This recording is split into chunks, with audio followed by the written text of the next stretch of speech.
मंडळी नमस्कार, जय शिवराय, श्री स्वामी समर्थ सगळ्यांना. तर आज आपण अशा टॉपिकवरती बोलणार आहोत ज्यांना सगळ्यांनाच असा प्रश्न पडलेला आहे की आम्हाला नामस्मरण तर करायचं आहे, तर आम्ही कसा करायचा. आम्हाला एवढा वेळ मिळत नाही की आम्ही स्वामींजवळ बसून आम्ही नामस्मरण करू शकतो. तर पहिली गोष्ट म्हणजे तुम्ही कुठेही नामस्मरण करू शकता. जसं की तुम्ही ट्रॅव्हलिंग करताय, तुम्ही चालताय कुठेतरी, की तुम्ही 2 दिवस ट्रॅव्हलिंगला गेलेला आहात, तुम्ही घरात आहात, तर तुम्ही देवासमोर करू शकता. तुम्ही टॉयलेटमध्ये आहात तरीही तुम्ही करू शकता. असं नाही की तुम्ही तिथे करू शकत नाही, कुठेही तुम्ही नामस्मरण करू शकता. सगळ्यात महत्त्वाचं म्हणजे आता तुम्ही बोला ट्रॅव्हलिंगमध्ये कसं करायचं, तर तुमच्याकडे जर माळजप असेल तर तुम्ही ती माळजप घेऊ शकता. माझ्याकडे सुद्धा आहे. तर एक पोटली येते, त्याच्यामध्ये तुम्ही ठेवायची आणि तिथे तुम्ही नामस्मरण तुमचं करू शकता. ट्रॅव्हलिंगमध्ये तुमच्याकडे अर्धा 1 तास 2 तास ट्रॅव्हलिंगमध्ये आपण जिथे जॉब करतो तिकडे आपल्याला जाण्या येण्यात टाईम लागतोच, तर त्यावेळेस तुम्ही करू शकता.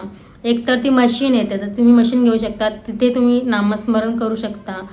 तर तो एक ऑप्शन आहे तुमच्यासाठी. जर तुम्ही घरी आहात तर तुम्ही घरी असलात तर तुम्ही देवासमोर बसून नामस्मरण करू शकता. घरी असून पण तुम्हाला वेळ नसेल मिळत तर तुम्ही 1 तास 1.5 तास तुमच्यासाठी स्वतःसाठी जेव्हा वेळ काढता, शांत तुम्ही बसलेले असता, तेव्हा तुम्ही करू शकता. म्हणजे तुम्हाला नाही बाबा मला देवाजवळ बसायला मिळत नाही, पण मला आता रिलॅक्स व्हायचं आणि मी रिलॅक्स होते, तर तेव्हा तुम्ही ते एक मशीन मिळते, तर तेव्हा तुम्ही ते नामस्मरण करू शकता. ठीक आहे.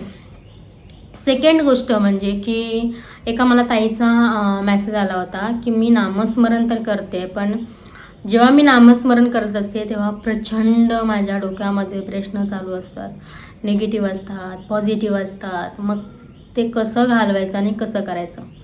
तर हा माझा एक्सपिरियन्स आहे. माझ्या स्वतःबरोबर ह्या गोष्टी घडलेल्या आहेत. पहिला माझ्या खूप डोक्यामध्ये विचार असायचे, म्हणजे मी माळ तर जपते आहे पण डोक्यामध्ये सतत विचार असायचे.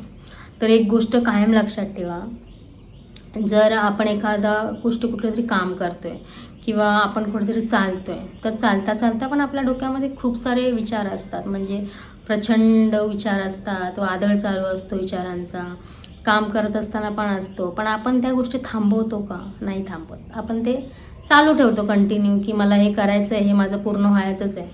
ठीक आहे. मग तसंच माळ जपताना सुद्धा एक गोष्ट नेहमी लक्षात ठेवा, माळ तुम्ही जपताय ना तेव्हा एक गोष्ट श्री स्वामी समर्थ, जो थ आहे ना तो तुमच्या मेंदूला म्हणजे व्हायब्रेट करतो.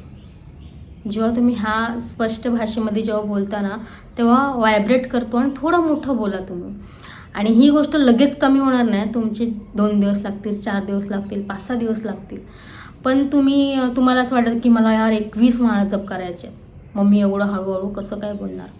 तर तुम्ही माळ एकच जपा, चालेल, पण ती व्यवस्थित बोला. म्हणजे जे मंत्र आहे तर तुमच्या ब्रेनवरती तुमच्या डोक्यामध्ये ते फिरेल. ठीक आहे. म्हणजे तुम्ही श्री स्वामी समर्थ जेव्हा असं बोलतो ना, हे तुम्ही गोष्ट करून बघा. जेव्हा आपण हे शब्द लास्टला बोलत असतो ना तेव्हा आपल्या ब्रेनला आतमधून आहे ना व्हायब्रेशन होत असतं आणि ते बोलतात ना स्वच्छ करत असतं आपलं मेंदू. तर ही गोष्ट एकदा नाही होणार, 2दा नाही होणार, 3ऱ्या दिवशी पण नाही होणार, पण 7व्या-8व्या दिवशी ही गोष्ट नक्की होईल आणि हे विचार हळूहळू बंद होतात. हे माझ्याबरोबर झालेलं आहे. डोळे बंद करायचे आहेत. समोर तुमच्याकडे स्वामींचा फोटो आहे किंवा मूर्ती आहे, तर ते तुम्ही डोळ्यासमोर आणायची आहे. स्वामींची माळ म्हणजे माळ जपण्यासाठी माळ घ्यायची आहे आणि ते तुम्ही 21 वेळा नाही केला तरी चालेल, 11 वेळा नाही केला तरी चालेल, पण 1 वेळा जरी कराल ती प्रॉपर व्यवस्थित म्हणजे शब्द जे वर्ड आहेत ते व्यवस्थित बोला. त्याच्यानंतर मग तुम्ही बोला मला की काय तुमच्या ह्याच्यामध्ये बदल झाला. तर ती गोष्ट त्या ताईला मला सांगायचं आहे, तर ती गोष्ट तुम्ही करू शकता. आणि अजून एक 3रा प्रश्न म्हणजे असा आहे की मग पूजा वगैरे कशी करायची, कधी करायची. तर जसं की आपण गुरुवारी पूजा म्हणजे जसं की स्वामींना अभिषेक करत असतो. आता मी पण काय मोठं गोष्टी काय करत नाही, कारण का मला पण एवढा वेळ मिळत नाही, पण मी आत्ता घरी असते तर मी आता करते कधी म्हणजे तर गुरुवारी मी करत असते. आणि जेव्हा कधी काय असतं, जसं की आज संकष्टी आहे तर मी आज पूजा केली छान, किंवा काल गुरुवार होऊन गेला तर काल पण अभिषेक झालं छानपैकी, स्वामींचं पण होतं, गणपतीचं पण होतं. तर अशा गोष्टी मी करत असते. नैवेद्य म्हणून रोज आता कसं काही गोष्टी रोज आता करता येत नाही, तर साखरेचा नैवेद्य आणि पाणी असं तुम्ही देवाजवळ ठेवू शकता. आणि जेव्हा आपण देवाला नैवेद्य दाखवतो, सगळ्यात महत्त्वाची गोष्ट म्हणजे काही लोक काय करतात, छोटे छोटे तुकडे करतात आणि देवाजवळ ठेवतात आणि देवाजवळ ठेवतात आणि साईडला होतात आणि तो दुसऱ्या दिवशी ते जेवण कचऱ्याच्या डब्यामध्ये फेकतात. त्या गोष्टीला काय अर्थच राहिला नाही ना. म्हणजे तुम्ही देवावरती एक उपकार केल्यासारखे झाले. म्हणजे देवाला तुम्ही हे बाबा घे आणि मी आज बनवलं हे गोड तर तुझ्यासमोर ठेवलं आहे आणि आज ते हे खा आणि झालं माझं. तर असं नसतं. जर तुम्ही ठेवताय तर तुम्ही व्यवस्थित पूर्ण ताट घ्या, त्याच्यामध्ये सगळ्या गोष्टी मांडा.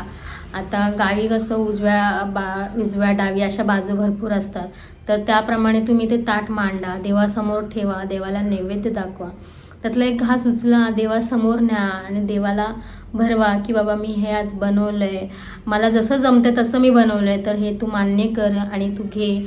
तर असं बोलून तुम्ही 5 मिनटं 2 मिनटं देवासमोर असं घास पकडायचा आहे, तो ठेवून द्यायचा आहे. 5 मिनटं तिथंच ताट ठेवायचं आहे. 5 मिनटांनी तो ताट पुन्हा उचलायचा आहे. आणि एकतर तुम्ही ते घरातले सगळे लोक खाऊ शकता थोडं थोडं करून, किंवा तुम्ही एकटेही खाऊ शकता, पण ते वेस्ट नका करू. कारण का जेव्हा आपण दुसऱ्या दिवशी कचऱ्याच्या डब्यात टाकतो ना, त्याचं ते अपमान होतं जेवणाचं, देवाचा अपमान होतो की यार ह्याने मला दाखवलं तर खरं, पण दुसऱ्या दिवशी हा कचऱ्यामध्येच टाकणार आहे. तर त्याला काहीच अर्थ नाही आहे. एकतर तुम्ही दाखवा किंवा दाखवू नका. आणि जर तुम्हाला नाहीच वेळ मिळत आहे तर तुम्ही एक साखर छोटी प्रसाद, माझ्या गावी माझी मम्मी तशीच करते, साखर आणि तुम्ही पाणी ठेवू शकता साईडला, जेणेकरून ते साखर जे आहे ते तुम्ही तुमच्या चहामध्ये वगैरे यूज करू शकता. आणि पाणी आहे ना, तर ते तुमचे जेव्हा नेक्स्ट टाईम जेव्हा तुम्हाला टाकायची वेळ येते तेव्हा तुम्ही ते तुळशीमध्ये टाकू शकता. तर तुम्ही अशा पद्धतीने गोष्टी करू शकता. तर आत्ता ह्या विषयावरती आपण खूप सारं बोललेलो आहे. नामस्मरण हे 21 दिवस करून बघा. आणि जसं मी जी पद्धत बोलली आहे की श्री स्वामी समर्थ, जेव्हा हे येतं तेव्हा खरंच आपला मेंदू हलतो आतमधून. हे तुम्ही 21 दिवस करून बघा आणि 22व्या दिवशी मला तुम्ही स्वतः येऊन थँक्यू बोलाल की खरंच खूप फरक जाणवला आम्हाला. आणि 21 दिवस जेव्हा होतात ना, जेव्हा आपण रोज आज 1 दिवस गेला, 2 दिवस गेले, 3 दिवस गेले, 4 दिवस गेले, 5 दिवस गेले, जेव्हा हळूहळू दिवस आपले वाढत जातात ना नामस्मरण करता करता, तेव्हा आपल्या आजूबाजूला फक्त आणि फक्त पॉझिटिव्ह गोष्टी येतात. म्हणजे असं वाटतं की आजूबाजूला आपल्या स्वामी आहेत असं आपल्याला फील व्हायला लागतं. आणि ती गोष्ट वाटते अशी, म्हणजे जेव्हा आपल्याला वाटतं की आज माझा कोण नाही, माझ्या ऐकायला माझं कोण नाही, मग तेव्हा स्वामींशी आपण बोलतो की स्वामींना आपलं सांगत असतो. माझं तर असं आहे, मी माझं दुःख असू दे, माझं चांगलं होऊ दे, वाईट होऊ दे, मी सगळ्या गोष्टी शेअर करत असते. पण कधीतरी देवाला बोलतात ना, एक प्रेमाने बघा त्यांच्या डोळ्यात, त्यांना बोला की आज तुम्ही खूप छान दिसताय, आज तुम्ही खूप भारी वाटताय, तुम्हाला बघतच राहावं असं वाटतंय. म्हणजे एक आतमधून आहे ना, एक वेगळीच एनर्जी येते. आणि ही 21 दिवस तुम्ही करून बघा, नामस्मरण करून बघा. 22व्या दिवशी मला नक्की येऊन तुम्ही सांगा की तुम्हाला कसं वाटतंय, कसं वाटलं ह्या गोष्टी करून, नामस्मरण करून. आणि अजून आपण अशाच नवीन नवीन छान छान व्हिडिओ घेऊन येत जाऊ, पॉझिटिव्ह, जे तुम्हाला पॉझिटिव्ह बनवेल. आणि मी तर नामस्मरण करत असते आणि खरंच खूप भारी वाटतं नामस्मरण करून. म्हणजे आजूबाजूला असं वाटतं की सगळं आपलंच आयुष्य आणि आपलीच दुनिया चालली आहे जेव्हा आपण नामस्मरण स्टार्ट करतो. तर तुम्ही ही गोष्ट नक्की बघा, नक्की करा. आणि मला नक्की 22व्या दिवशी येऊन पण सांगा की तुम्ही नामस्मरण चालू केलात का. आणि मी सांगेन की ही व्हिडिओ आता शेवटपर्यंत जर बघत असेल तर ही संपल्यावर तुम्ही नामस्मरण तुमचं चालू करा. आणि अशाच आपण नवीन नवीन छान छान व्हिडिओमध्ये भेटू. तिथपर्यंत स्वतःची काळजी घ्या. नेहमी मी सांगते, आईवडिलांना खुश ठेवा, कारण का आईवडीलच आपले देवता आहेत आणि त्यांना आपण जर दुःखी केलं तर स्वामी आनंदी नाही होणार आहेत. तर आईवडिलांना खुश ठेवा. आणि अजून आपण खूप गोष्टी अशा घेऊन येत जाणार आहोत जे तुम्हाला पॉझिटिव्ह बनवेल. जे मला जितकं जमेल तितकं मी तुमच्याबरोबर गोष्टी शेअर करत जाईन. आणि चला, अशा छोट्या ब्लॉगमध्ये पुन्हा आपण भेटूया. तिथपर्यंत जय शिवराय, श्री स्वामी समर्थ.